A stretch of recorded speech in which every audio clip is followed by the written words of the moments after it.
Tur, mulai lah Tur. Oke, kita mulai. Ya.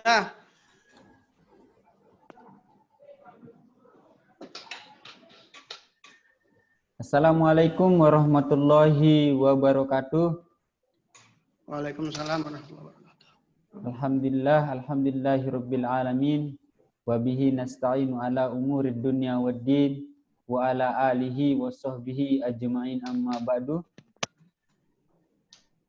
Pertama, marilah kita ucapkan rasa syukur kehadirat Allah Subhanahu wa taala yang telah memberikan kita berbagai macam nikmat sehingga kita dapat melaksanakan kegiatan virtual, spiritual, akademik untuk bagaimana kita menghadapi pilkada pada 9 Desember 2020.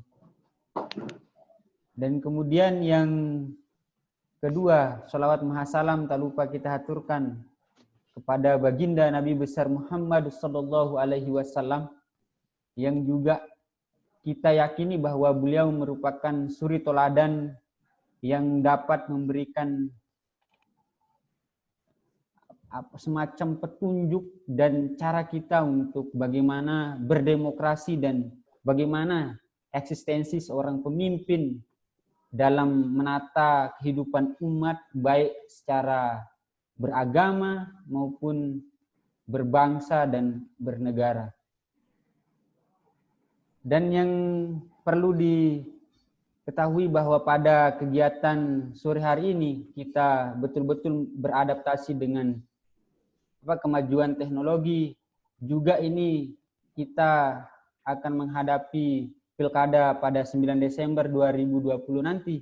Tentu kehadiran kita sebagai masyarakat untuk membantu KPU dan Bawaslu untuk bagaimana tetap memberikan edukasi yang positif kepada masyarakat terkait tentang bagaimana partisipasi publik terhadap kemajuan cara kita berdemokrasi di Provinsi Nusa Tenggara Barat khususnya dan pada umumnya untuk Negara Kesatuan Republik Indonesia. Yang terhormat, ini ada komisioner dari yang lebih senior, Komisioner Bawaslu Provinsi Nusa Tenggara Barat, Bapak Umar Ahmad Set. Alhamdulillah beliau bisa bergabung bersama kita pada kegiatan virtual pada sore hari ini. Selamat sore, Assalamualaikum Bang. Semoga tetap Salam warahmatullahi. Oke, Tur. Untuk yang narasumber yang kedua kita dari ini, tokoh juga saya kira ini udah tidak asing lagi, Bang Agus Hilman yang juga komisioner termuda di KPU Provinsi Nusa Tenggara Barat. Ya, selamat bergabung Bang. Assalamualaikum.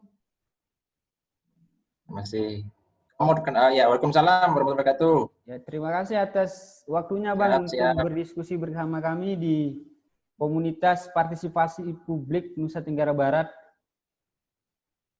Yang kedua, yang selanjutnya kita hormati ini ada Ketua KPP, ada Bang Samsul Hadi yang juga menjadi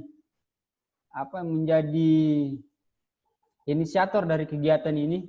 Tentu saya sebagai moderator akan berangkat dari beberapa kajian yang betul menjadi hal yang sangat konkret seperti yang di layar saya tampilkan, bahwa yang pertama itu ini juga terlampir di website resmi KPU Provinsi NTB.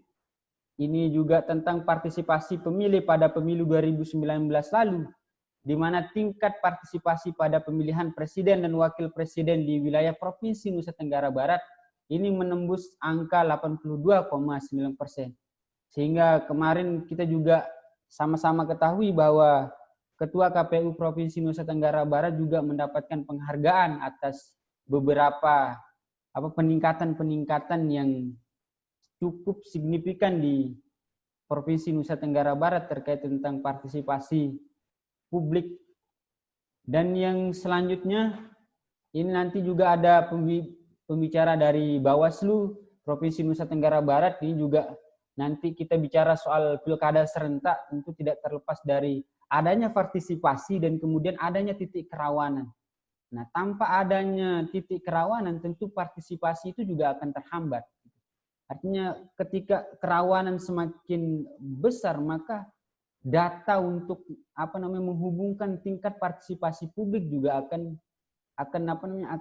memiliki dampak yang luar biasa, sehingga ini juga menjadi presentasi dari tahun 2018 lalu bahwa TPS tidak rawan itu mencapai 65%, TPS rawan itu 35%, dan beberapa kajiannya juga ini sebagai presentasinya tersebar di semua titik yang tentunya lebih terpenting pada 7 kabupaten kota yang akan melaksanakan pilkada di Provinsi Nusa Tenggara Barat. Alangkah lebih tepatnya kita akan persilakan untuk Ketua KPP Provinsi Nusa Tenggara Barat, sahabat Samsul Hadi, untuk memberikan pengantar. Kita kasih waktu 3 menit untuk berbicara, ya, karena ini menjadi otoritas sekaligus kebijakan sebagai seorang moderator. Kepadanya saya persilakan.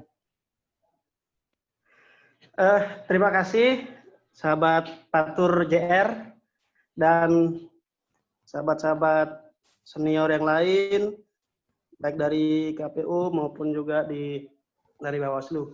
Assalamualaikum warahmatullahi wabarakatuh. Bismillah, walhamdulillah, la haula wala quwwata illa billah. Rabbi shrah li sadri wa yassir li amri wahlul 'uqdatam min lisani yafqahu qawli, ma ba'du.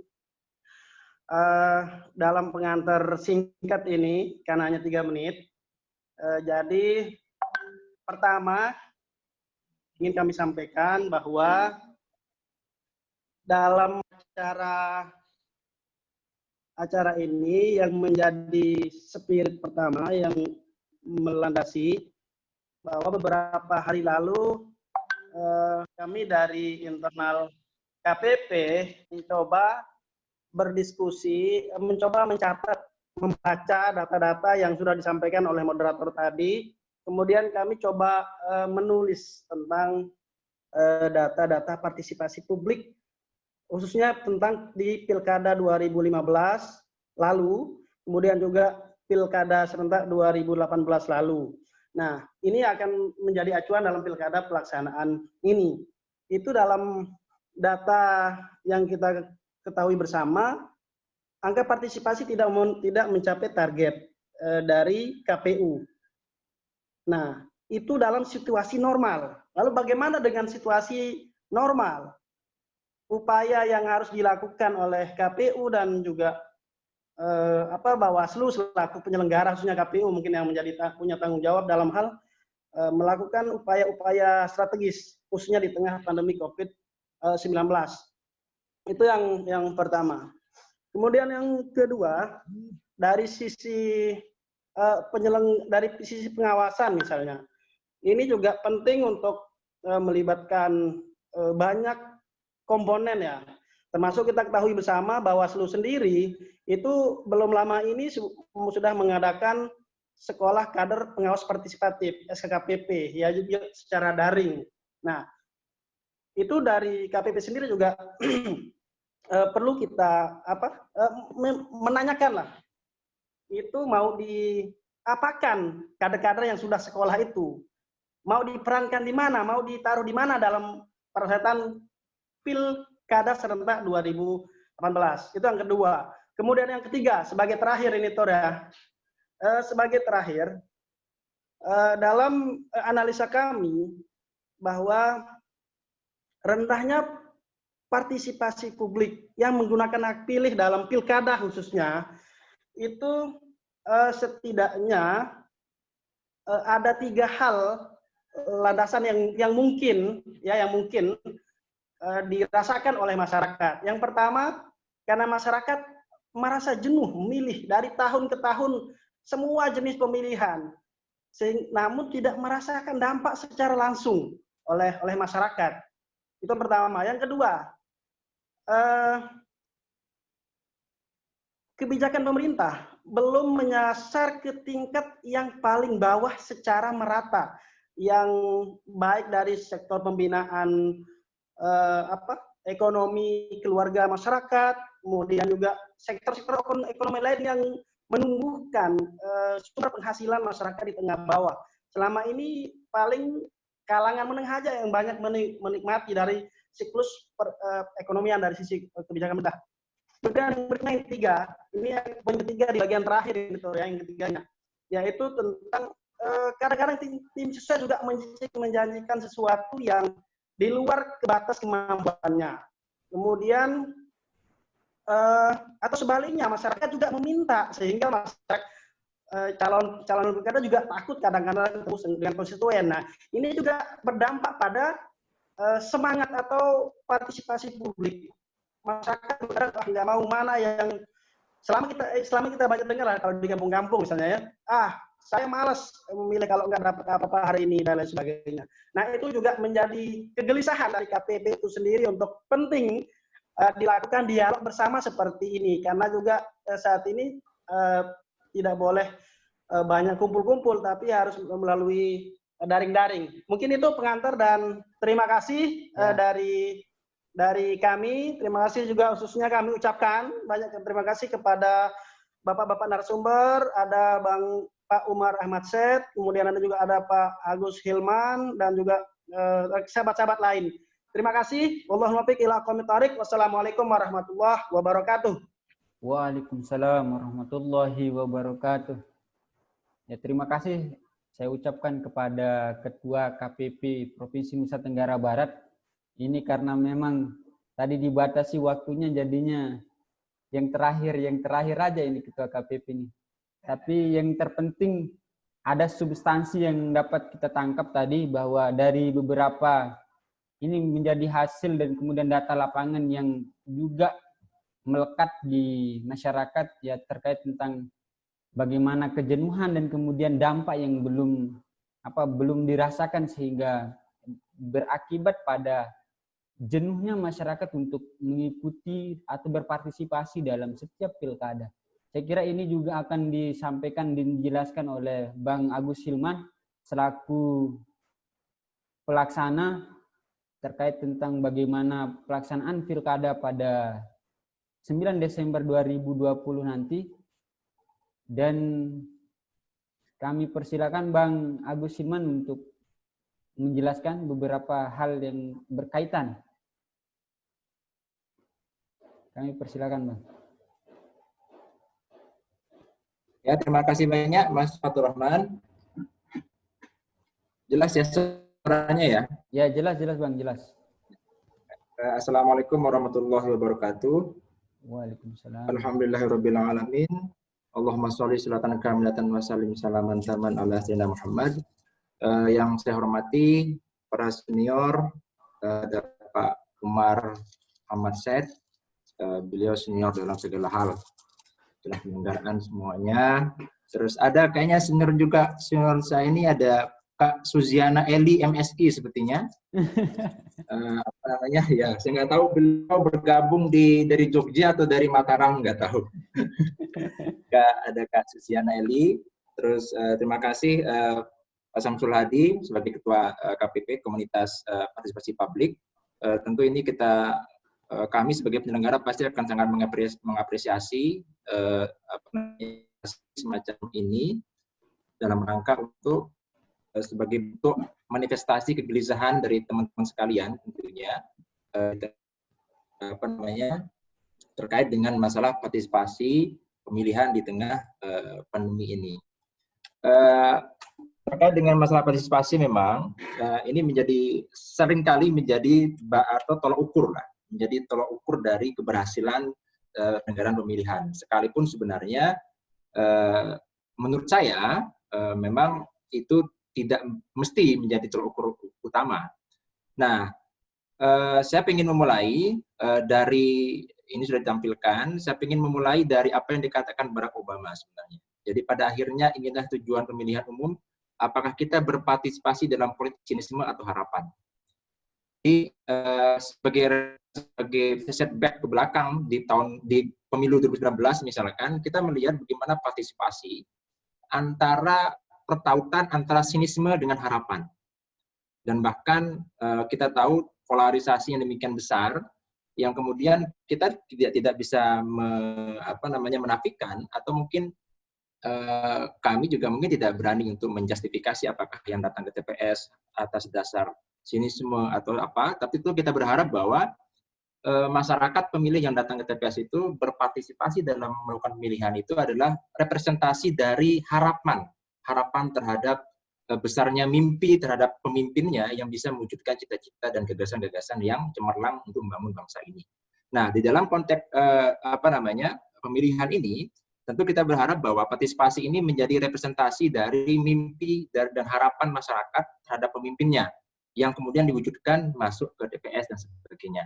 Nah, sebelum ke sana, selanjutnya, mungkin biar agak next. Nah ini dalam undang-undang dan bahkan di dalam undang-undang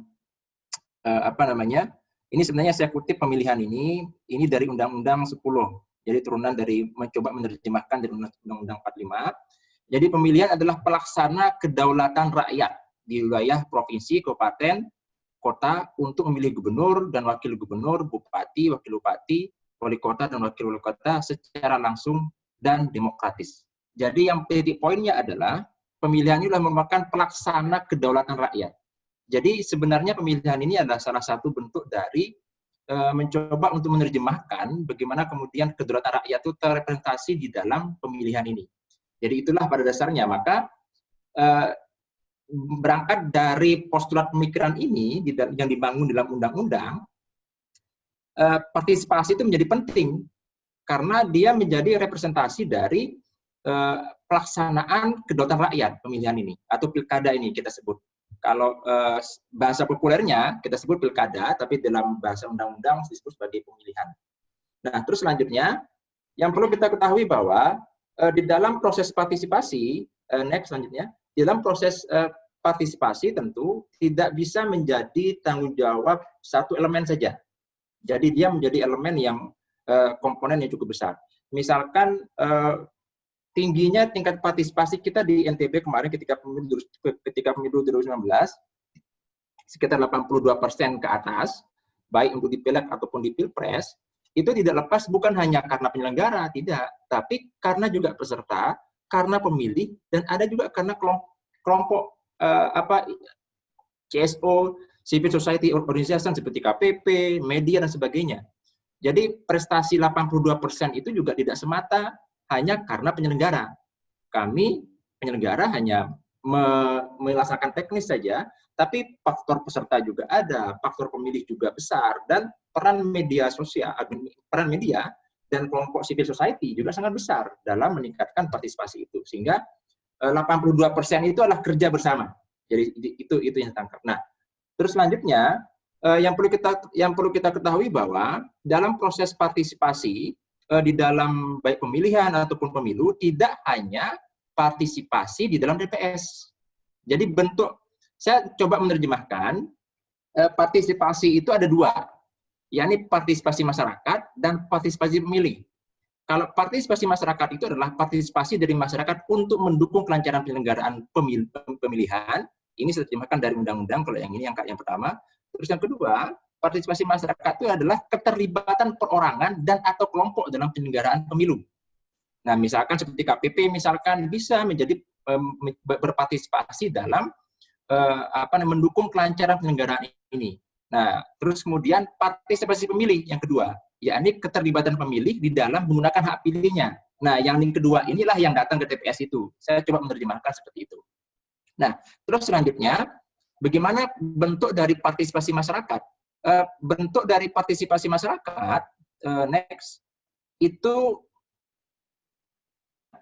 5 lah ya, ada 5. Coba selanjutnya ya, saya belum, yakni, sebentar.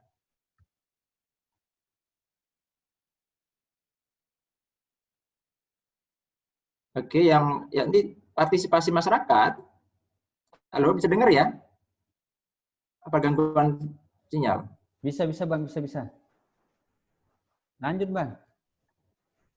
Aduh, hilang. Halo? Ya halo, lanjut Bang. Bisa? Ya, hilang ya? Lanjut, Pak. Enggak Bang, lanjut.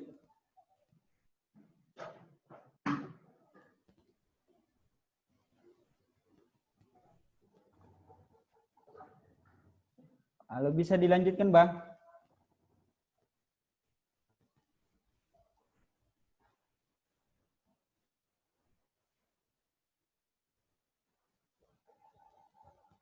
Ya, halo? Ya, Ya. bisa dilanjutkan Ya. Bang.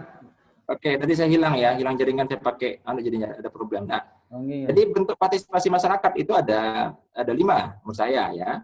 Ini kalau kita saring dari undang-undang, pengawasan pada setiap tahapan pemilihan itu bentuk dari partisipasi masyarakat. Yang kedua, sosialisasi pemilihan. Yang ketiga, itu pendidikan politik bagi pemilih atau bahasanya pendidikan pemilih. Yang keempat itu survei jajak pendapat tentang pemilihan, dan yang kelima itulah penghitungan cepat hasil pemilihan. Ini bentuk dari partisipasi masyarakat.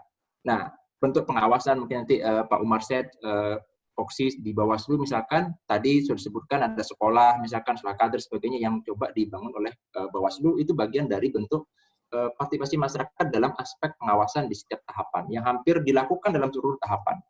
Nah, partisipasi masyarakat ini juga beririsan ada selanjutnya, itu tidak hanya berpartisipasi saja, tapi sama seperti penyelenggara juga, dia punya asas juga, yakni jujur, adil, mandiri, tertib, efisien, kepastian hukum, efektif. Jadi asas-asas hampir masuk dalam asas penyelenggaraan pemilu atau pemilihan. Itu dalam bentuk partisipasi masyarakat yang nantinya misalkan bisa menjadi pemantau, dan itu nanti akan terregister daftar di KPU, atau misalkan menjadi semacam kayak quick count itu dan sebagainya, lembaga survei dan sebagainya.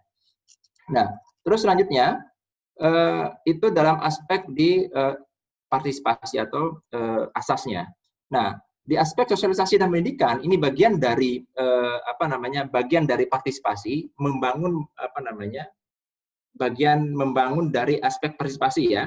Jadi ada sosialisasi kepemiluan, yang itu kita balut dalam sosdiklik. Jadi untuk membangun penguatan partisipasi itu ya sosialisasi dan pendidikan pemilih. Sosialisasi tanpa ada sosialisasi dan pendidikan pemilih, maka partisipasi itu bisa jadi tidak berkualitas dan sebagainya. Nah, di sini ada publikasi dan penguasaan dan sebagainya. Terus selanjutnya, nah dalam proses peningkatan partisipasi, tadi sudah sebutkan misalkan sosialisasi tadi, menyebarluaskan informasi, mengenal tahapan jadwal dan program pemilu dan pemilihan, terus pendidikan pemilih itu meningkatkan pengetahuan, pemahaman, dan kesadaran masyarakat tentang hak dan kewajiban dalam memilih, dalam pemilu atau pemilihan. Terus selanjutnya, nah terkait dengan masalah partisipasi di NTB, tadi sudah saya sampaikan di pembuka di awal, masalah partisipasi ini selalu berkenaan tidak hanya satu elemen, tapi juga beririsan dengan ada faktor penyelenggara, faktor pemilih, dan faktor peserta. Nah, di dalam pilkada yang lalu, misalkan, kita bisa melihat di sini partisipasi pemilih yang paling rendah itu ada di Kota Mataram. Tahun 2015. Ada 55%, sekitar 55% partisipasi pemilihnya. Nah, tapi perlu kita lihat, ini juga bisa jadi karena ada proses kontestasi kandidasi mungkin pada saat itu. Misalkan kita melihat bagaimana konfigurasi kandidasi pada saat itu yang sehingga itu berdampak terhadap kurangnya partisipasi misalkan. Nah, oleh karena itu maka ada beragam aspek yang bisa kita lihat. Terus di KLU justru cukup besar, ada 81% misalkan. Kita juga pasti juga ada beririsan dengan proses kandidasi di wilayah tersebut. Nah, terus selanjutnya kita bisa melihat selanjutnya itu di aspek di Gubernur Pilgub kemarin tahun 2018 kita partisipasi kita 75,1 75% ke atas. Nah, dari segi angka sebenarnya 75% itu cukup tinggi menurut saya dibanding di daerah-daerah yang lain. Oleh karena itu maka ketika dulu waktu pemilu saya masih meyakini pada pemilu itu selain karena melihat kontestasi pada saat pemilu 2019, saya meyakini memang akan di atas 80% partisipasi di NTB. Saya meyakini itu karena melihat kontestasi pada saat itu yang cukup besar, sehingga pasti akan berimplikasi terhadap partisipasi pemilih di TPS. Nah, terus selanjutnya, ini di sini kita juga bisa melihat bagaimana partisipasi itu di pemilu 2019 kemarin. Untuk pemilu presiden itu 82,91%, yang ternyata juga hampir sama dengan di pemilu legislatif 82,75%. Yang ini tadi juga sudah disampaikan sama moderator tadi, sudah melebihi target nasional dari 77,5%. Nah, terus selanjutnya, ini kita bisa melihat misalkan partisipasi perempuan. Nah, partisipasi pemilih perempuan ini mungkin kalau Kak Susiana bisa. Jadi ini partisipasi perempuan ini ada 60%. Ini kita melihat dari dari kabupaten kota ya. Ada terendah itu 60%. Jadi bayangkan partisipasi perempuan sebenarnya cukup besar. Ada 60% yang paling rendah. Tingkat partisipasinya 60%. Dan itu terjadi di KSB, TKLU dan Lotang, Bima, Komat dan semuanya itu jelas di atas 60%. Terus selanjutnya sampai disabilitas, terus selanjutnya.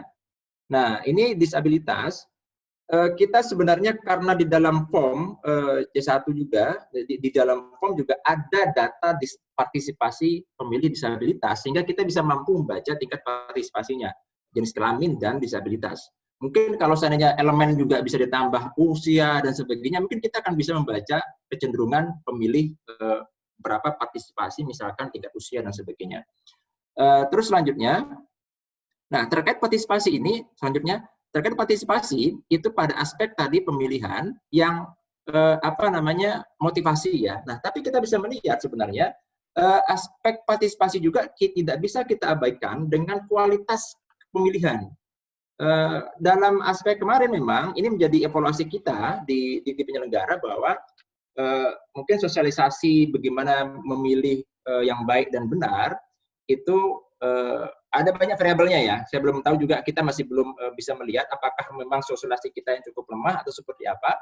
Misalkan kemarin tingkat surat suara yang tidak sah cukup besar, dan itu misalkan kalau kita ranking dari se-NTB ini, yang paling rendah itu tingkat surat suara yang tidak sah itu ada di Bima, di desa Doridungga, Kecamatan Donggo.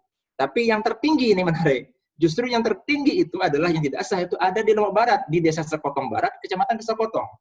Nah, kami juga masih belum bisa memastikan faktor ketidaksahan yang cukup tinggi di daerah ini, apa karena memang pengetahuan masyarakat yang lemah dan sebagainya. Kami belum bisa memastikan itu, tapi data di dalam di kita itu seperti itu. Nah, yang menarik adalah masalah partisipasi ini tentu itu kan dalam aspek yang normal. Tadi juga sempat disampaikan sama Pak Samsul Hadi terkait dengan masalah bagaimana kemudian partisipasi kita di tengah pandemi ini. Nah, memang menurut saya sendiri ada sekian tantangan, ada double tantangan kita. Kalau kita mengacu di pemilu 2019, tantangan partisipasi itu adalah secara sosiologis itu ada aspek populisme, ini aspek kualitas ya, kualitas partisipasi, populisme, politik identitas, post-truth, hoax dan sebagainya. Nah, ini juga memiliki dampak terhadap kualitas partisipasi di masyarakat. Nah, tapi kemudian secara sosiologis itu juga hari ini kita berhadapan dengan bencana non-ekologis. Nah, di dalam bencana non-ekologis, tantangan tadi. Nah, di dalam aspek ini ada 4 hal yang saya catat, itu akan menjadi tantangan kita, untuk khususnya di KPU, terhadap partisipasi. Yang pertama, problem adaptasi. Yang kedua, problem selebrasi. Yang ketiga, problem kontestasi kandidasi. Yang keempat, problem habituasi. Nah, 4 problem ini sebenarnya menjadi tantangan yang bisa berdampak terhadap rendahnya partisipasi, bisa berdampak. Berpotensi ya, bukan berpotensi berdampak. Yang pertama adaptasi. Karena sekarang dalam situasi pandemi, maka kemudian karena situasi ini dalam situasi pandemi, kalau seluruh elemen masyarakat, terus kemudian penyelenggara dan peserta tidak beradaptasi dengan situasi hari ini, maka bisa juga mengancam terhadap partisipasi. Misalkan besok, sederhana misalkan kalau kami penyelenggara hari ini berusaha untuk beradaptasi dengan situasi hari ini. Nah, hampir seluruh tahapan dan model prosedural itu sama saja. Yang bertambah hari ini adalah protokol COVID penerapannya. PPS ketika melakukan verifikasi faktual harus dirapid dan menggunakan masker, wajib menggunakan masker, hand sanitizer, dan sebagainya. Begitu juga kemarin ketika Pantar kita, PBDP, dan juga sama, juga di Bawaslu juga sama, melakukan rapid sebelum bertugas. Dan melakukan setiap diaturan melakukan coklit, wajib menerapkan protokol COVID. Nah, terus sama-sama seperti ini, sama seperti diskusi kita online hari ini, bagian dari proses adaptasi itu. Nah, ini tantangan. Kalau seandainya nanti peserta atau peserta terutama tidak melakukan adaptasi terhadap situasi hari ini, bisa juga berpotensi mengurangi partisipasi. Terus yang kedua, selain dari adaptasi itu adalah masalah selebrasi. Masalah selebrasi ini adalah karena situasi COVID besok ini, tentu ada beberapa penerapan protokoler. Misalkan seperti kampanye. Kampanye itu tidak akan lagi kita bisa temukan ada kampanye dalam bentuk gelaran di lapangan besar, dangdutan misalkan, pengajian atau seperti apa yang besar tidak akan lagi kita temukan. Tetapi nanti akan ada di dalam ruangan dan itu pun akan dibatasi oleh protokol COVID dan intinya penerapan protokol COVID yang tidak bisa kapasitasnya pun akan setengah dari kekuatan ruangan misalkan begitu. Nah, tentu dalam situasi begini akan mengurangi aspek selebrasi. Pengurangan aspek selebrasi akan berdampak terhadap kurangnya kemeriahan. Kurangnya kemeriahan bisa berdampak terhadap kurangnya greget. Kurangnya greget, akhirnya partisipasi bisa rendah. Itu aspek di selebrasi. Nah, yang ketiga, itu aspek kandidasi kontestasi. Nah, karena bisa kita tentukan, misalkan, karena COVID hari ini, banyak yang mulai urung diri, menyalonkan diri misalkan. Atau aspek kontestasinya menjadi berkurang. Sehingga gregetnya pun jadi berkurang. Karena gregetnya jadi berkurang, malas akhirnya. Orang tidak merasa akan pilkada. Terus yang keempat, ini aspek habituasi. Habituasi ini adalah bagaimana proses pembiasaan. Nah, ini menarik menurut saya. Ada pergeseran perilaku hari ini, misalkan di masyarakat, ada dua cermin masyarakat kita hari ini, ada yang over permisif, ada yang over protektif. Kalau over protektif, kita mudah. Kita bisa mengedukasi, misalkan dia saking takut sekali dengan situasi pandemi, dia nggak mau keluar, dia takut, pokoknya tinggal kita edukasi. Tapi yang menjadi problem adalah over permisif, tidak mau tahu, dan bahkan merasa anggap pandemi ini sebagai hoax.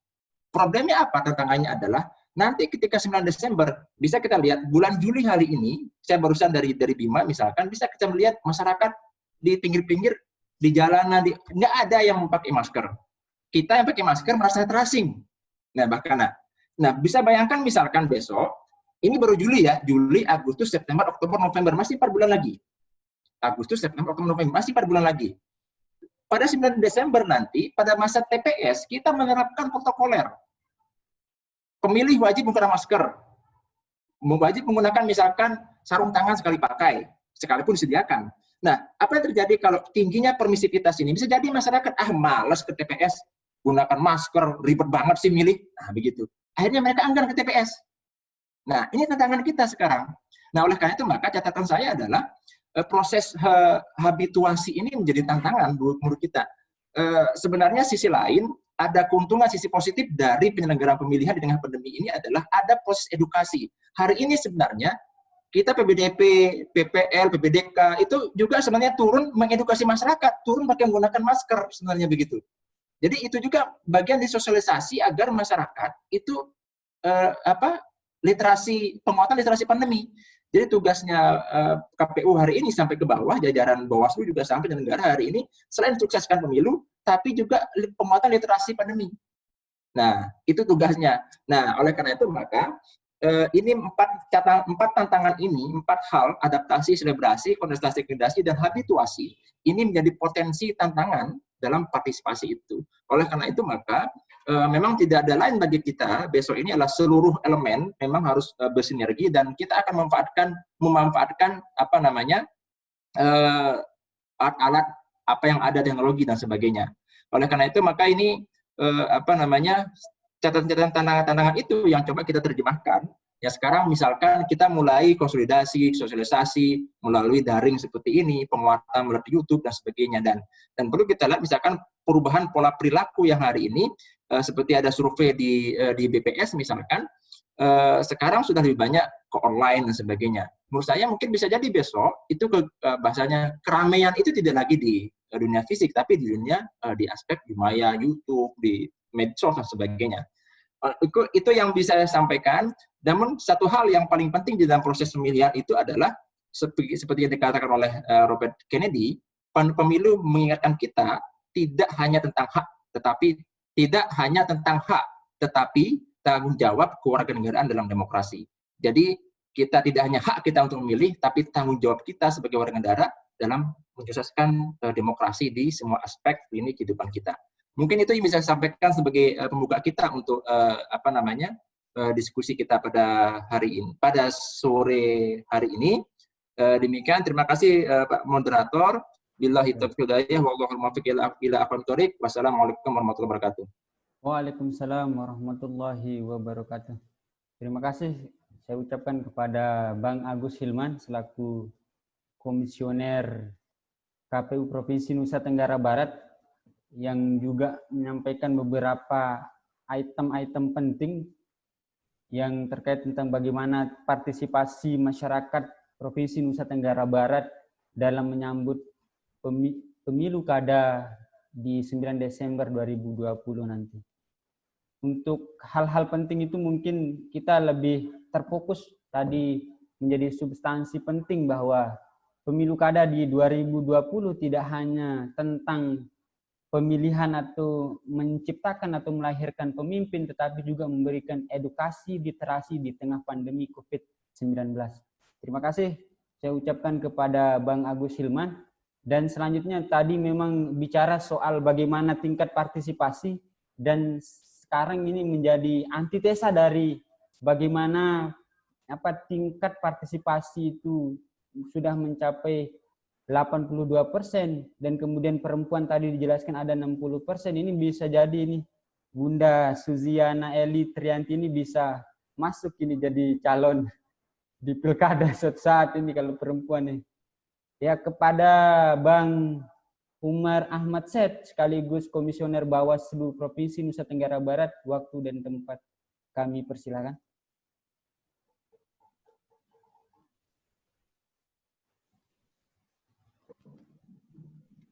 Baik, terima kasih moderator. Assalamualaikum warahmatullahi wabarakatuh. Waalaikumsalam.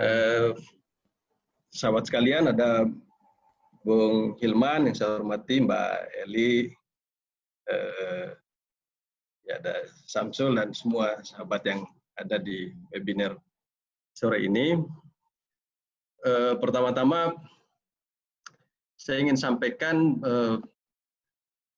saya tidak membuat slide khusus ya di webinar ini karena saya baru dapat mandat tadi sebetulnya dari ketua, karena ketua sedang ada agenda di gubernuran. Nah, tapi sahabat sekalian, tentu saja saya akan menyampaikan beberapa hal yang diminta oleh panitia untuk kita diskusikan pada hari ini. Tentu saja terkait dengan aspek pengawasan, jadi partisipasi masyarakat dalam aspek pengawasan pemilihan kepala daerah. Nah, Bapak Ibu yang saya hormati, saya kira pilkada atau pesta demokrasi kali ini adalah pesta demokrasi yang khas ya, dan pertama kali kira kita laksanakan pada situasi di mana kita harus mengadaptasikan diri, termasuk tahapan juga ikut beradaptasi dengan pandemi COVID-19 gitu ya, dengan wabah yang mendunia ini gitu ya. Jadi tidak saja pemilu, tapi hampir semua aspek kehidupan manusia itu harus dengan pola dan cara baru, dengan kelaziman baru gitu ya. Nah, itu juga yang terjadi di pengawas pemilu saya kira. Nah, sahabat sekalian, jadi sampai sejauh ini Bawaslu itu sudah mengadaptasikan seluruh peraturan Bawaslu yang berkaitan dengan pengawasan pemilu, penanganan pelanggaran, kemudian sengketa pemilu. Termasuk juga menyampaikan berbagai bentuk adaptasi untuk melakukan pengawasan pelaksanaan pemilihan ini kepada kader-kader pengawas partisipatif. Jadi sebelumnya kami sebetulnya melihat, Bawaslu melihat bahwa pemilu atau pemilihan khususnya di NTB ini ada 2 pulau besar dan pulau-pulau kecil berpenghuni. Nah, di pulau-pulau kecil berpenghuni itu, Bapak Ibu yang saya hormati, di situ juga ada aktivitas-aktivitas pemilu. Di situ ada aktivitas-aktivitas politik. Dan tentu saja di dalamnya ada muatan-muatan pelanggaran di dalamnya. Nah, sampai saat kami menyampaikan diskusi ini, di NTB lebih dari 90% penanganan pelanggaran itu bersumber dari temuan Bawaslu. Jadi pelanggaran-pelanggaran yang ditangani oleh Bawaslu itu lebih dari 90% itu sumbernya dari temuan. Apa itu temuan? Ya, temuan adalah hasil pengawasan aktif Bawaslu, gitu ya. Hasil pengawasan aktif Bawaslu menemukan pelanggaran, kemudian Bawaslu memplenokannya dan ditetapkan sebagai temuan, kemudian mengundang pihak-pihak yang dan dimintai pertanggungjawaban hukum pemilu terhadap pihak-pihak yang melakukan pelanggaran. Nah, sementara ada pintu lain yang sebetulnya dimiliki oleh Bawaslu untuk melakukan penanganan pelanggaran. Apa itu? Adalah pintu laporan. Dan pada pintu laporan itulah sebetulnya ruang atau media partisipasi masyarakat secara keseluruhan. Gitu. Nah, bisa dibayangkan, memang saya kira kami mesti akui juga bahwa di masyarakat kita ada permisif di dalamnya, gitu ya.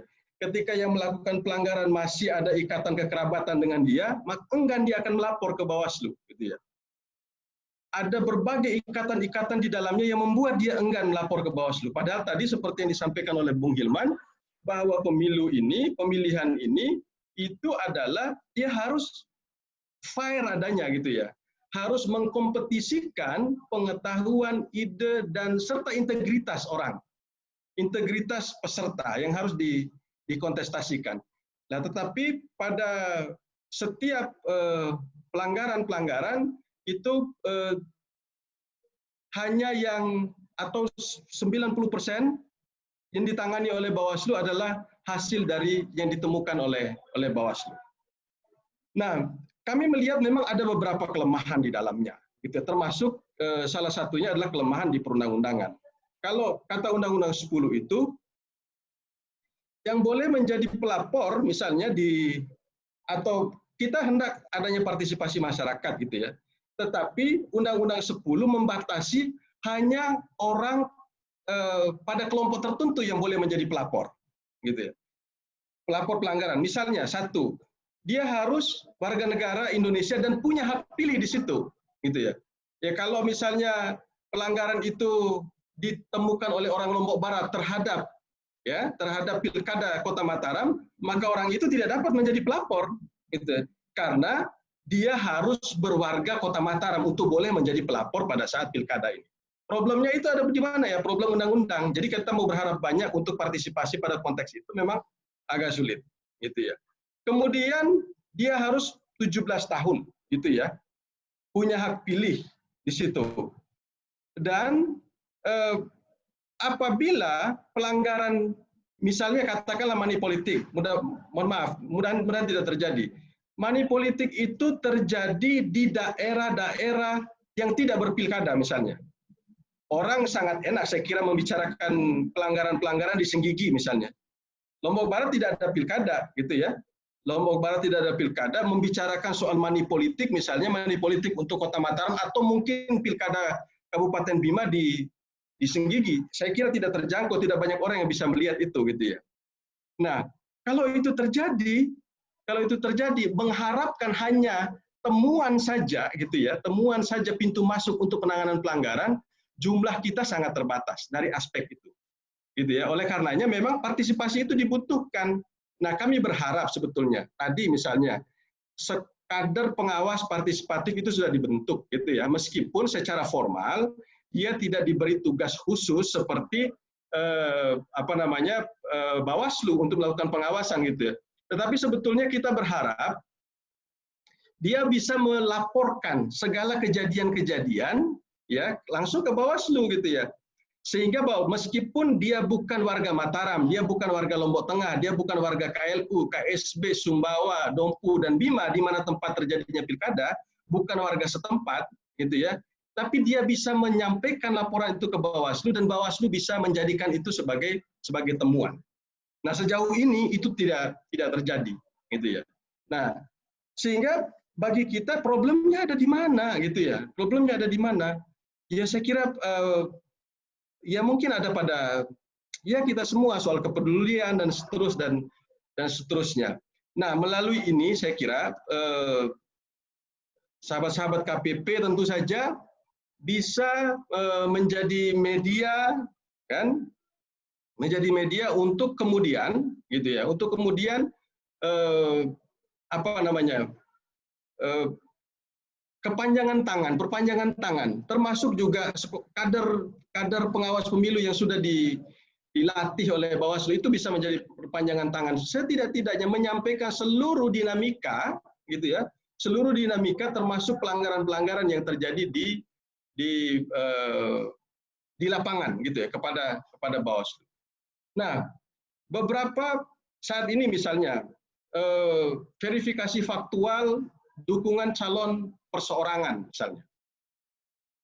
Nah, kami menemukan beberapa pelanggaran di dalamnya, termasuk misalnya pemalsuan dokumen, gitu ya, pemalsuan dokumen. Nah, ini ada apa namanya ya? Ya tadi perasaan tidak enak sebetulnya saya kira termasuk oleh penyelenggara, gitu ya, untuk mengadukan itu, gitu ya, untuk mengadukan itu atau untuk menetapkan itu sebagai pelanggaran. Nah, hanya saja memang sampai sejauh ini Bawaslu sudah menyampaikan jika memang terjadi dan ada katakanlah pelanggaran dari aspek penggunaan protokol COVID pada saat melakukan kegiatan kerja di lapangan, verifikasi faktual misalnya termasuk soal data pemilih dan seterusnya, itu yang kita lakukan secara persuasif ya. Cara persuasifnya adalah melakukan saran perbaikan agar pola itu diperbaiki atau jangan melakukan verifikasi sebelum seluruh kelengkapan itu tersedia gitu, sebelum seluruh kelengkapan itu digunakan, kelengkapan untuk memproteksi beredarnya atau bergeraknya pandemi COVID-19. Nah, tetapi bukan tidak ada pelanggaran lain yang besar gitu ya. Tadi misalnya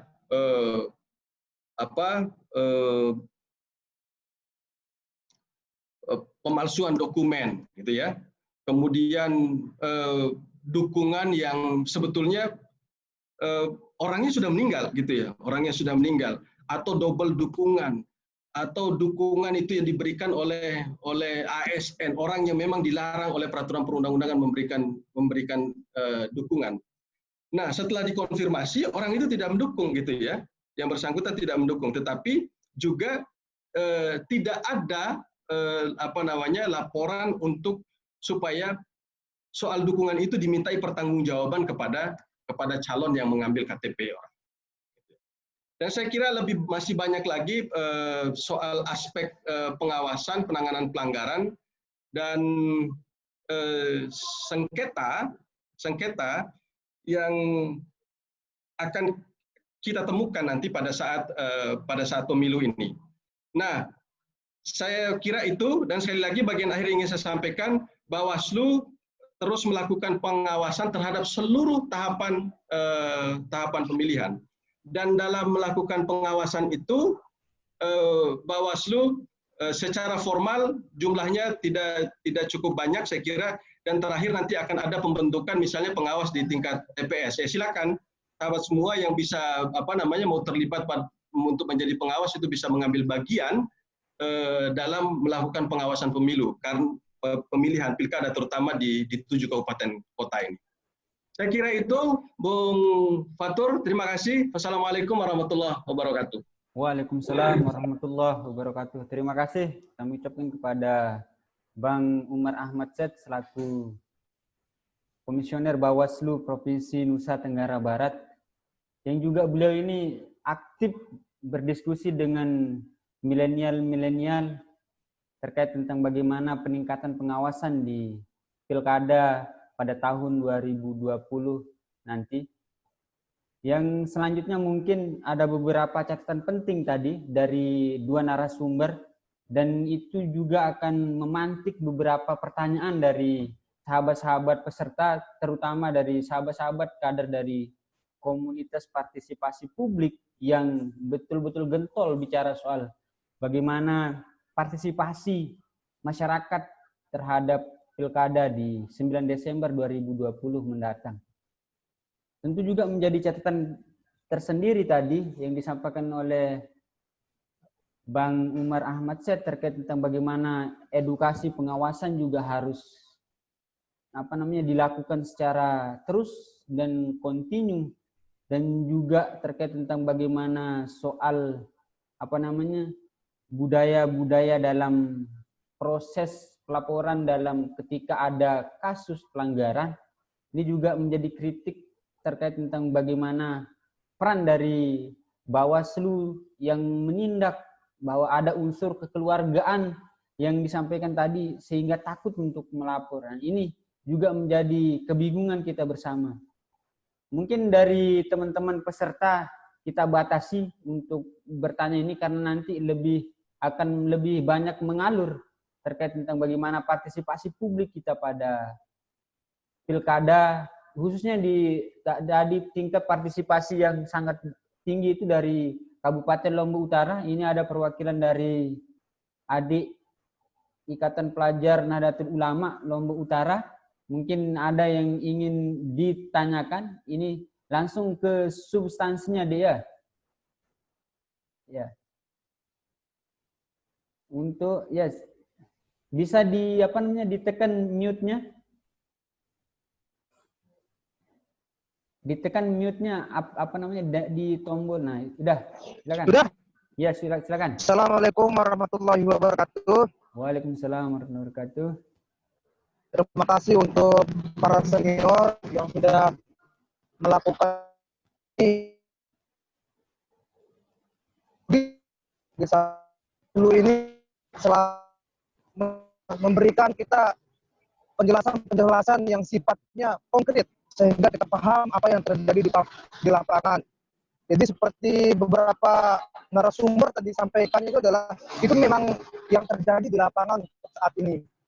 Kalau di Lombok Utara saya rasa alhamdulillah sampai detik ini Bawaslu di tingkat kabupaten alhamdulillah berjalan dengan baik lah kalau menurut saya secara pribadi. Namun ada beberapa hal yang ingin saya tanyakan. Yang pertama apa yang dikatakan oleh salah satu senior saya yaitu Bang Samsul Hadib, Ketua KKP. Saya ingin bertanya kejelasan tentang SKPP daring sampai detik ini.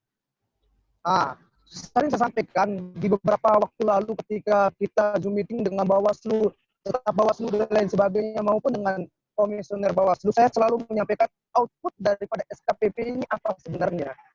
Sampai detik ini tidak ada fungsi yang dilakukan oleh SKPP ini, padahal di SKPP ini adalah anak-anak yang bisa kita katakan bisa memantau pilkada ini atau bisa ikut serta dalam hal ini. Apalagi dalam hal ini SKPP ini adalah anak-anak yang bisa kita katakan jenjang pendidikannya alhamdulillah di tingkat universitas dan lain sebagainya paham tentang hal ini. Nah, lalu output setelah terjadinya pembentukan SKPP setelah ujian dan lain sebagainya setelah dinyatakan lulus sampai detik ini tidak ada difungsikan. Begitu. Itu yang pertama, Pak Moderator. Oke, substansi langsung deh. Ya, itu yang pertama yang tentang SKPP apa sih outputnya begitu. Tidak ada penjelasan atau sama sekali dan tidak ada fungsinya sama sekali kenapa bisa seperti itu begitu. Oke. Itu aja. Terus yang kedua yang ingin saya tanyakan adalah ini sebenarnya saran sih yang kedua ini adalah bagaimana tentang kerawanan pemilu. Karena saya lihat pilkada tahun 2020 ini dari 7 kabupaten dan kota ini sangat panas. Benar-benar panas untuk tahun 2020 ini. Jadi fungsi Bawaslu harus memaksimalkan mulai dari tingkat bawah sampai ke tingkat yang jajarannya yang sesuai dengan fungsi pekerjaannya begitu. Jangan sampai turun ke lapangan tidak tahu apa arti dari sebuah demokrasi dan hanya menjalankan tugas tapi tidak paham begitu. Itu yang beberapa itu yang saya lihat begitu. Jadi itu saja yang bisa saya sampaikan. Terima kasih untuk hari ini sudah memberikan kita diskusi dan banyak sekali hal yang saya dapatkan hari ini begitu. Terima kasih. Wassalamualaikum warahmatullahi wabarakatuh. Waalaikumsalam warahmatullahi wabarakatuh. Mungkin dari penanya yang kedua dari unsur perempuan, ini mewakili gender. Ini mungkin Ibunda Dokter, calon dokter Zusiana Eli Trianti ini mungkin ada yang mau ditanyakan terkait tentang bagaimana partisipasi kita di pemilu kada pada 9 Desember 2020 ini. Ya, silakan Bu. Assalamualaikum warahmatullahi wabarakatuh. Waalaikumsalam warahmatullahi wabarakatuh. Selamat sore. Terima kasih atas pemaparan yang luar biasa tadi dari Mas Agus Hilman, kemudian Pak Umar, dan Mas Samsul Hadi, kemudian juga moderator, dan cukup luar biasa hari ini. Sebenarnya saya menjadi mendapatkan data gitu, karena kalau saya bukan perspektifnya bukan praktisi tapi akademisi, jadi senang mendapatkan data dari KPU kemudian Bawaslu gitu. Nah, saya ingin sedikit bertanya tentang partisipasi perempuan itu. Jadi kalau belajar dari bukan karena saya perempuan, tapi menarik sekali gitu 60% partisipasi perempuan. Jadi ternyata politik itu lebih dekat dengan perempuan dunianya daripada dengan laki-laki dalam soal pemilihan begitu ya. Tapi kita juga, saya misalnya belajar juga dari beberapa kasus pada tahun 2014, misalnya ketika saya riset di beberapa daerah bersama dengan teman-teman ENU misalnya dan dengan UGM, itu bukan hanya pemilih sebenarnya yang lebih aktif perempuan, tapi broker, kemudian tim sukses itu perempuan lebih loyal, kemudian perempuan lebih lebih masif dalam menggalang gitu. Kasus misalnya pada pileg kemarin adalah Ibu Nur Hasanah PDI Perjuangan di Lombok Timur, itu hampir lebih dari 60% tim suksesnya adalah perempuan, dan luar biasa perolehan suaranya gitu. Karena perempuan ternyata menurut para caleg-caleg ini itu memiliki tingkat loyalitas lebih tinggi daripada tim sukses laki-laki. Gitu. Tapi nggak tahu kalau di dunia nyata, di luar politik, apakah kesetiaan itu berbanding lurus dengan, tapi ya itu. Dan sayang sekali, tapi pemilih perempuan ini tidak seperti dikatakan Mas Moderator, tidak berbanding lurus dengan kuota caleg perempuan gitu, termasuk dalam konteks pilkada ini gitu. Saya belum melihat kecuali Ibu di Mataram misalnya, di Kota Mataram ada Ibu Putu Seli misalnya begitu, dan saya melihat Ibu Seli di posisi nomor 1 itu juga sudah luar biasa gitu menurut saya. Tapi untuk di Lombok Tengah misalnya masih juga tadi ada yang dikatakan panas begitu, dan itu masih menjadi PR memang untuk kondisi politik di NTB. Namun yang menjadi catatan sebenarnya karena menghadapi era pandemi ini, saya melihat bahwa ada beberapa hal yang cukup membuat KPU dan Bawaslu bekerja cukup keras gitu ya, karena ada adaptasi yang cukup luar biasa dalam waktu yang singkat, dan apalagi nanti ada bersifat online, ada pelanggaran yang online dan lain sebagainya, itu akan sangat merepotkan dan sangat menyulitkan. Tetapi mau tidak mau kita juga harus menghadapi hal tersebut. Yang ingin saya tanyakan sebenarnya soal kesiapan misalnya dalam teknis gitu, kesiapan KPU dan Bawaslu misalnya dalam teknis terutama ya, karena dalam pemilihan ini beberapa hal misalnya perangkat-perangkat secara online itu apakah sudah memang dibuat untuk persiapan mekanisme jaring suara secara online ini gitu. Kalau kita mau belajar dari luar negeri justru tidak ada surat suara ya. Pemilihan cukup melakukan klik misalnya dari mana dan data tidak akan double dan lain sebagainya.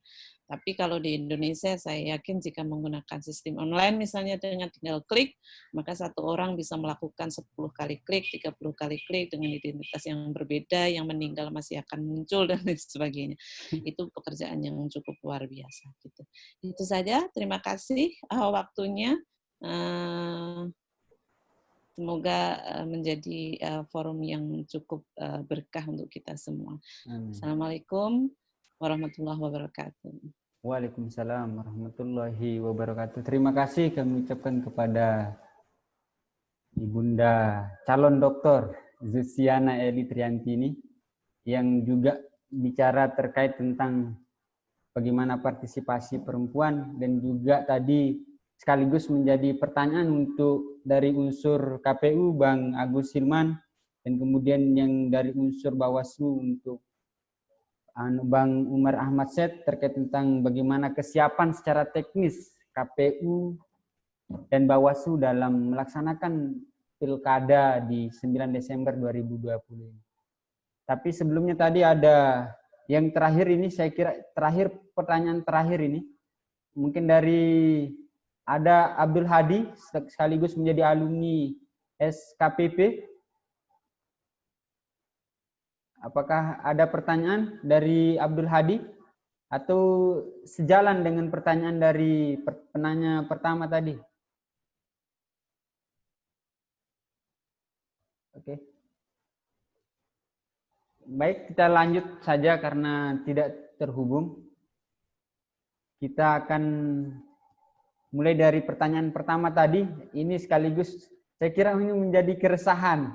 Ini disampaikan oleh kadernya di SKPP Bang Ahmad Umar Syed karena menjadi keresahan dari Ketua IPNU Lombok Utara ini, karena di samping dia juga menjadi kader partisipatif juga tidak merasakan ada impact yang besar terhadap perubahannya di Kabupaten Lombok Utara. Dan yang pertanyaan yang kedua tadi juga terkait tentang bagaimana kesiapan KPU dan Bawaslu terkait tentang teknis, bahwa apakah kita akan tetap apakah kita yakin dengan klik program yang dilakukan oleh KPU itu bisa memberikan hal yang positif untuk demokrasi kita di Provinsi Nusa Tenggara Barat, ataukah seperti apa? Tapi sebelumnya, karena tadi yang pertama Bang Agus Hilman, yang sekarang yang pertama yang akan menjawab dari Bang Umar Ahmad Syed, kepadanya waktu dan tempat kami persilakan. Terima kasih. Pertama SKPP ya. SKPP itu dari namanya saja sebetulnya dia adalah satu kegiatan sebetulnya, satu kegiatan yang dibuat oleh Bawaslu untuk memahamkan tentang pemilu dan pengawasan kepada publik gitu ya. Jadi dia adalah sekolah kader pengawasan partisipatif, itu SKPP. Nah, orang-orang yang masuk dalam SKPP itu tidaklah dia kemudian menjadi maaf quote and quote adalah pegawai Bawaslu gitu ya, atau menjadi penyelenggara pemilu gitu ya, menjadi penyelenggara pemilu, tidak. Nah, kita menyadari bahwa pengawasan pemilu ini, pengawasan pilkada ini tidak cukup ya, hanya dilakukan oleh pengawas yang secara formal ditentukan dalam peraturan perundang-undangan, yaitu Bawaslu. Karena dari aspek jumlah dan coverage area yang diawasi itu luas, nah, kan? Anggota Bawaslu provinsi saja hanya ada 5 orang. Kemudian Bawaslu kabupaten kota ada yang 5, ada yang 3 orang, gitu ya, di NTB ini. Nah, kemudian di setiap kecamatan 3 orang, kelurahan dan desa masing-masing 1 orang, TPS 1 orang. Nah, dengan area yang sedemikian luas itu memang belum lagi misalnya pengawasan pada daerah-daerah kepulauan tadi yang saya sebut itu nggak bisa. Oleh karena itu memang dibutuhkan partisipasi pihak lain gitu ya. Nah, atas itulah kemudian Bawaslu membuat sekolah kader pengawasan partisipatif. Jadi supaya publik itu bisa terlibat langsung gitu ya. Nah, meskipun nanti pada saatnya memang dia akan terus dikawal oleh Bawaslu. Memang ini kan masih belum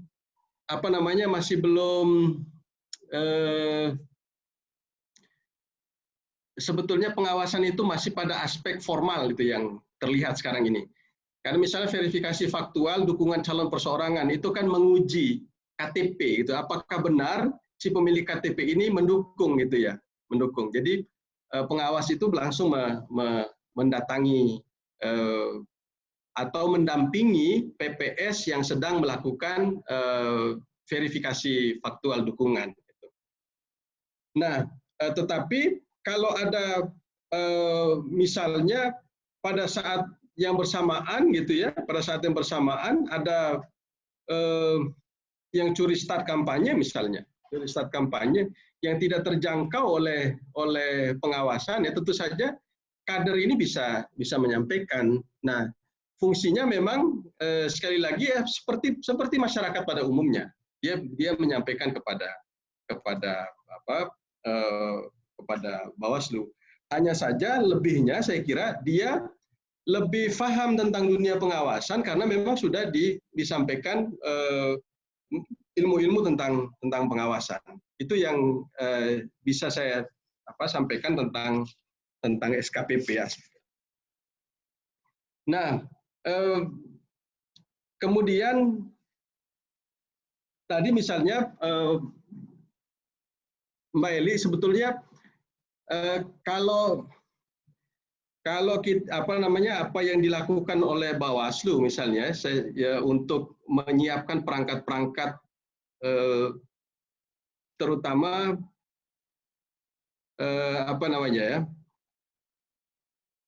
perangkat-perangkat elektronik untuk mendukung pemilu ini itu sudah terjadi sebetulnya jauh sebelum COVID. Misalnya kami menyediakan SIPP misalnya, Sistem Informasi Penyelesaian Sengketa, SIPS. Jadi SIPS itu para peserta pemilu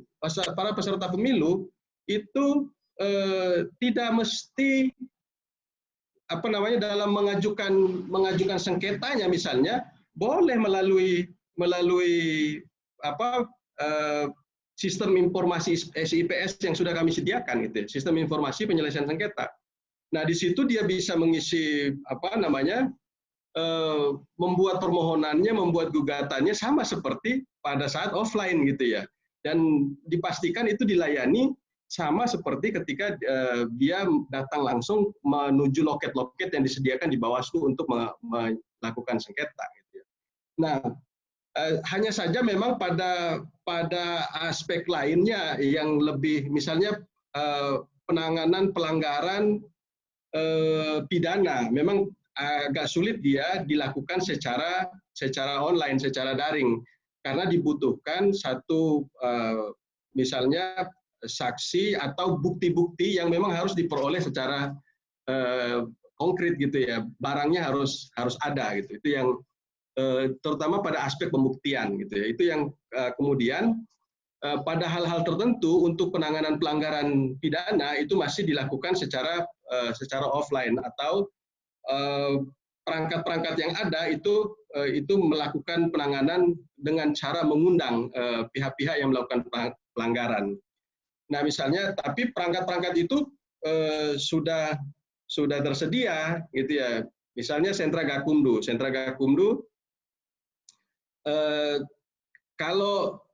kalau untuk mendapatkan konfirmasi atau keterangan-keterangan dari ahli ya, kalau dari ahli itu masih bisa dilakukan secara daring, karena memang biasanya kualifikasi ahli itu kan selalu tersedia, termasuk perangkat-perangkat seperti ini. Anggaplah kita butuh mengkonfirmasi keterangan dari dosen-dosen misalnya, atau KPU RI misalnya. Jadi saya kira itu bisa dilakukan secara daring. Itu bedanya kalau harus mengkonfirmasi keterangan dari saksi yang anggaplah saksi itu adanya di daerah, katakanlah kalau daerah Bayan itu saya kira juga agak sulit untuk jaringan seperti ini. Nah, sebetulnya sampai sejauh ini Bawaslu itu sudah menyiapkan perangkat-perangkat pendukung yang bisa mendukung kerjanya secara online, dan itu sebetulnya bukan saja pada saat COVID ini gitu ya. Dan kami akhirnya karena sudah dilakukan jauh sebelum COVID gitu ya, pada pemilu-pemilu sebelumnya, pada pilkada-pilkada sebelumnya, jadi akhirnya nggak kagetan ketika kita berhadapan sama situasi seperti ini yang mengharuskan kita lebih banyak bekerja di dunia maya gitu ya. Nah, saya kira itu Fatur yang bisa saya sampaikan. Terima kasih. Assalamualaikum. Waalaikumsalam warahmatullahi wabarakatuh. Terima kasih untuk Bang Umar Ahmad Said yang juga menjelaskan terkait tentang bagaimana kesiapan secara teknis untuk Bawaslu. Selanjutnya dari Bang Agus Hilman selaku Komisioner KPU Provinsi Nusa Tenggara Barat. Ini juga akan lebih banyak mengkupas terkait tentang kesiapan, karena yang menjadi pelaksana ad hoc itu dari Bang Agus Hilman. Kepadanya kami persilakan. Ya, terima kasih moderator. Yang pertama dari Kak Eli ya. Terima kasih. Salam buat Pak Prof. Katanya di sampingnya ada Pak Prof. Salam hormat, salam takzim. Sedang ada tamu. Oh, oke. Terima kasih banyak. Ini sebenarnya agak khawatir ketika bicara perempuan sama Kak Eli, ini takut salah nanti disemprot kita nanti ini. Jadi terkait memang partisipasi perempuan, itu hasil risetnya dari Yunda Eli terkait masalah ada tadi pemilih broker yang perempuan lebih masif dan sebagainya. Memang ya mungkin bisa jadi betul juga, karena di hasil survei kita juga untuk badan ad hoc itu relatif sebenarnya perempuan itu ketika dipegang oleh ad hoc relatif lebih kondusif situasi. Ini kemarin kita coba survei kemarin, misalkan di teman-teman juga ketika misalkan di satu PPS atau di PPK itu ketika melakukan rekapitulasi, ketika seluruhnya anggotanya perempuan jauh lebih kondusif dibanding ketika dipegang oleh laki-laki. Ada satu kecamatan dulu ketika dipegang laki-laki itu banyak sekali gejolaknya, tapi begitu perempuan kondusif gitu. Nah, saya tidak tahu apakah kemudian ini kemampuan dari apakah perempuan lebih dipercaya, apa kemudian atau mungkin bisa jadi karena perempuan sehingga intimidasi lebih berkurang. Saya tidak tahu, apa mungkin butuh survei atau riset selanjutnya terkait masalah ini memang. Tapi yang terkait masalah data kami memang kalau presentasi perbandingan sebenarnya, kalau perbandingan antara pemilih perempuan dengan laki-laki hampir berimbang untuk presentasinya. Tapi di data ini sebenarnya lebih kepada pengguna, lebih kepada misalkan dari total jumlah perempuan, penggunanya 60% itu menggunakan hak pilih. Artinya 60% dari jumlah pemilih perempuan itu datang ke TPS. Jadi 60%, jadi dari total pemilih perempuan itu 60% dari di DPT kita yang berjenis kelamin perempuan itu datang ke TPS. Itu yang paling rendah. Bahkan itu paling rendah itu 60% paling rendah dan ada 70%. Artinya sebenarnya cukup tinggi tingkat persentase dari perempuan, dan memang partisipasi perempuan ini mungkin ya betul juga ada mungkin lebih setia juga kalau di kalau di luar pemilihan. Nah, terkait dengan masalah kesiapan teknis di kami sebenarnya kita sudah pada aspek sebenarnya dari seluruh tahapan atau penyelenggaraan itu semua sama. Yang berbeda itu adalah aspek protokolnya. Aspek protokoler yang dimana misalkan kami menyiapkan kemarin memang ada sedikit kewalahan memang di awal-awal untuk proses penerapan protokoler, misalkan pengadaan masker, hand sanitizer, harus rem dan sebagainya. Sementara pada saat itu ada problem anggaran, tapi alhamdulillah sudah bisa terselesaikan, dan kemarin kita sudah berhasil melakukan rapid terhadap 6.087 PPDP. Dan itu semua di rapid, dan bahkan di Sumbawa itu kita sampai langsung bukan rapid tapi kita langsung swab. Langsung di swab, dan di beberapa tempat memang ada yang positif, itu misalkan di Bima sebelum bertugas di rapid sampai ada yang positif 3, tapi kemudian alhamdulillah setelah kita informasikan, setelah kita cek sudah negatif hari ini, sudah bertugas kembali. Nah, pada aspek di teknis memang, sampai hari ini sudah cukup siap karena hanya di aspek protokoler saja. Nah, terus kemudian terkait dengan peluang akan kemungkinan dilakukan, misalkan tadi ada dari Eli misalkan e-voting misalkan ya, mungkin e-voting dan sebagainya. Kalau terkait e-voting memang ada problem regulasi di kita, belum ada payung hukumnya, tapi yang memungkinkan kalau saya lihat di rekapitulasi elektronik. Tapi teknisnya kami masih belum tahu seperti apa, karena di PKPU 6 juga menyediakan ruang itu di PKPU 6 yang terbaru saat ini, pemilihan di masa bencana non alam, itu menyediakan ruang rekapitulasi elektronik di tingkat kecamatan, kabupaten, sampai di provinsi untuk yang pilgub. Tapi kalau karena kita di NTB ada 7 kabupaten kota, hanya di kabupaten, jadi ada peluang untuk irekap di level kecamatan. Nah, sekarang bagaimana teknis dan seperti apa model, itu masih belum kami menunggu arah dan kebijakan dari KPU RI.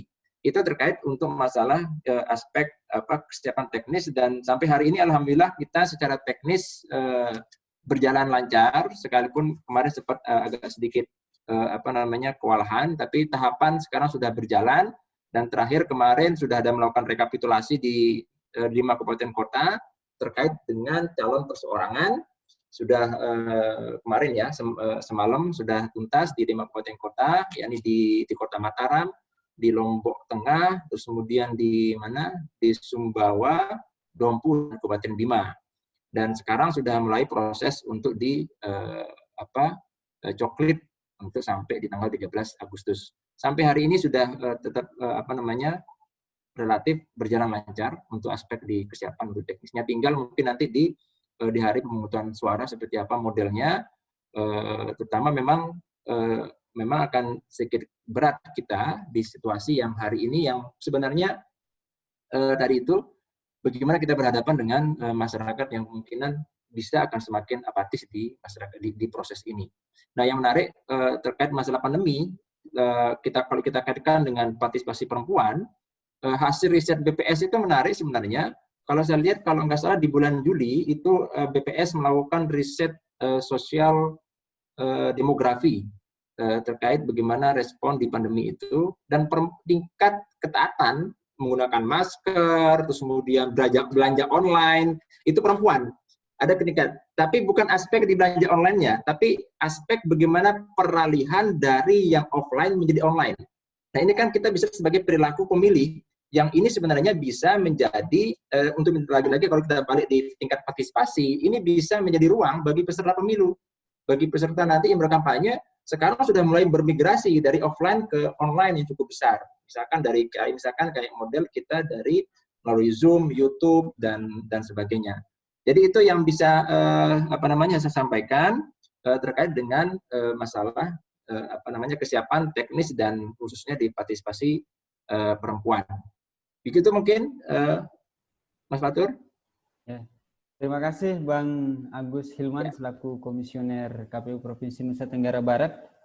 Terkait tentang pertanyaan dari dua penanya tadi, ini memang cukup, sebenarnya masih banyak yang mau bertanya ini Bang, karena banyak yang japri lewat WA dan segala macam.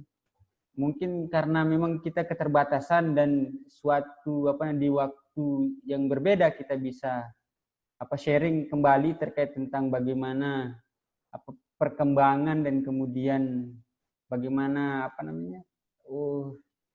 kondisi pilkada kita pada 2020 saat ini, termasuk yang tentu yang menjadi hal terpenting yang menjadi pantauan dari KPU khususnya Bawaslu itu adalah terkait tentang para pendukung apatis. Ya kalau perempuan tadi katanya setia, tapi yang lebih rawan ini kalau pendukung tim sesnya itu laki-laki.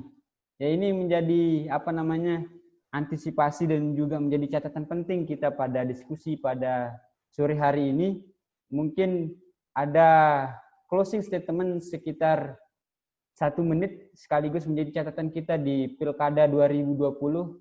Yang pertama, kami persilakan kepada Bang Agus Hilman untuk closing statement hanya 1 menit saja terkait tentang catatan kita di Pilkada 2020 ini. Kepadanya kami persilakan, Bang. Ya, terima kasih banyak. Prinsipnya kami mengapresiasi ya buat dari komunitas pemantau publik ya. Pemantau Komunitas partisipasi publik, Bang. Partisipasi publik, maaf. Partisipasi publik. Dari komunitas dari partisipasi publik yang yang hari ini sore ini bisa menyelenggarakan pemilihan. Prinsipnya kita di tengah pandemi ini cukup berat, kita melaksanakan pemilihan yang di tengah pandemi ini, maka tidak mungkin kami sebagai penyelenggara bisa menyukseskan ini. Maka kita bersama untuk kesuksesan dan khususnya untuk di Nusa Tenggara Barat. Itu yang paling yang bisa saya sampaikan, bahwa kami ucapkan terima kasih dari teman-teman dari KPP dan teman-teman sekalian dari KPP. Mudah-mudahan kita tidak hanya bisa menghadirkan pemilih yang berkualitas, tapi juga kita juga bisa menghadirkan pemilih yang sehat juga. Pemilihan sehat dalam aspek segalanya. Sehat pemilihannya, sehat pemilihnya juga sehat, demokrasinya juga sehat. Ya, sehingga ini bisa menjadi cerminan bagi tumbuhnya demokrasi di Nusa Tenggara Barat. Mungkin itu yang bisa saya sampaikan. Mudah-mudahan sekali lagi, mudah-mudahan kita semua sehat dan tetap bisa menjalankan tugas dengan sebaik-baiknya. Saya ucapkan terima kasih sekali lagi sama dari KPP, dari senior kami di Pak Umar di Bawaslu dengan Kak Eli dan seluruh teman-teman sekalian yang sudah menyelenggarakan kegiatan ini. Terima kasih. Terima kasih juga saya ucapkan kepada Bang Agus Hilman. Selanjutnya dari Bang Umar Ahmad Set, ini catatan pentingnya kepada kami selaku kader komunitas partisipasi publik. Kepadanya dipersilakan. Baik, sahabat sekalian. Jadi penekanan kita di Bawaslu saat ini sebenarnya adalah ya pemilu atau pemilihan kepala daerah di 270 daerah se-Indonesia, 7 diantaranya ada di NTB ini harus berintegritas. Itu harus berintegritas. Yang berintegritas itu apa? Berintegritas proses dan berintegritas hasil gitu ya. Nah, proses ini ya kalau ada pelanggaran-pelanggaran tentu saja ya semua pihak harus menyampaikan dugaan, kan itu baru dugaan, disampaikan kepada Bawaslu dan Bawaslu akan melakukan penanganan, mendudukkan persoalannya pada tempatnya gitu ya. Kalau dia harus dilepas, kalau dia tidak terbukti pastilah akan dilepas, tidak diteruskan kasus itu. Nah, begitu juga dengan integritas hasil. Kalau integritas hasil itu sangat berkorelasi dengan partisipasi tadi, sahabat sekalian. Nah, oleh karena itu saya kira kalau di setiap kabupaten kota itu pemilihnya misalnya 100.000, 200.000 gitu ya, memang kita beranggapan nanti di masa COVID ini kemungkinannya memang bisa jadi akan partisipasi itu turun karena ada banyak syarat yang harus dipenuhi untuk itu. Tapi saya kira pemimpin yang terpilih nanti itu butuh legitimasi. Sekali lagi dia butuh legitimasi untuk berbuat lebih banyak pada daerahnya gitu ya. Maka menjadi kurang legitimasi bagi pemimpin yang terpilih kalau di satu wilayah itu pemilihnya puluhan ribu, ratusan ribu gitu, lantas yang datang memilih hanya jumlahnya anggaplah kurang dari 50%, misalnya seperti yang terjadi di Medan pada waktu pilkada yang lalu. Gitu. Pemilihnya malah kurang dari 40%. Ini kan problem buat kita. Saya kira itu penekanan kita, oleh karenanya untuk lahirnya integritas proses dan integritas hasil tadi itu, maka dibutuhkan keterlibatan kita semua. Saya kira itu, Pak Fatur, terima kasih. Assalamualaikum warahmatullahi wabarakatuh. Waalaikumsalam warahmatullahi wabarakatuh. Terima kasih kami ucapkan kepada Bang Umar Ahmad Syed, juga sekaligus menjadi komisioner Bawaslu Provinsi Nusa Tenggara Barat. Mungkin di pertemuan pada sore hari ini cukup dulu karena memang kita akan agendakan diskusi secara rutin terkait tentang partisipasi publik ini, supaya kita memahami bagaimana proses dan kemudian berjalannya pilkada di Nusa Tenggara Barat di tahun 2020 ini. Saya kira itu selaku moderator terkait tentang diskusi kita pada sore hari ini. Terima kasih saya ucapkan kepada Bang Umar Ahmad Syed dan juga dari Bang Agus Hilman. Terima kasih juga ada hadir dosen Winston Kalijaga, Bunda Zusiana Eli Triantini tadi bicara soal partisipasi perempuan. Terima kasih juga untuk Bang Samsul Hadi selaku Ketua KPP Provinsi Nusa Tenggara Barat, teman-teman, sahabat-sahabat yang bergabung pada sore hari ini. Mungkin hanya itu yang dapat kita diskusikan pada sore hari ini. Kurang lebihnya saya mohon maaf. Tak ada bunga, tak ada mawar yang tak berduri, dan tak ada gading yang tertak. Wallahul muwaffiq ila aqwamit thoriq. Wassalamualaikum warahmatullahi wabarakatuh.